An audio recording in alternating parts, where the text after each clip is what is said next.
Part 2, the Medical Library and the PRT. The Psychology Department at West Virginia University was located in Oval Bay Hall on the main campus that was downtown. The main library was also located on the downtown campus, but the medical library, where most of the behavior pharmacology journals could be found, was on the other side of campus. To get to that part of campus, you either drove or took that funny old personal rapid transit, or PRT as it was called. I'm not sure when it was built, but it was an odd little monorail conveyance that just felt more like an amusement park ride than a legitimate light rail system.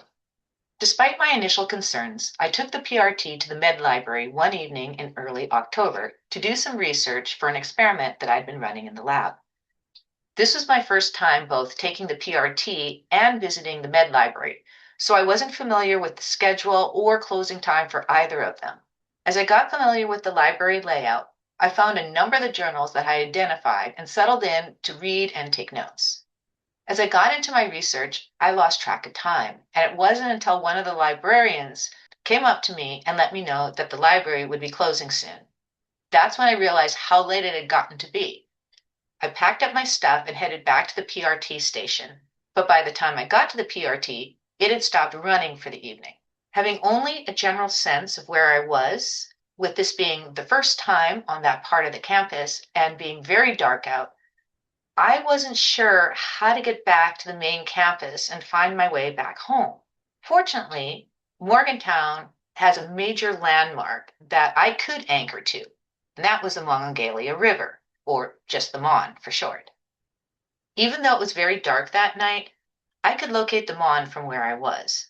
So I walked in what I thought was the right direction towards where I thought I was living at the time, in Westover, on the other side of the Mon from downtown Morgantown.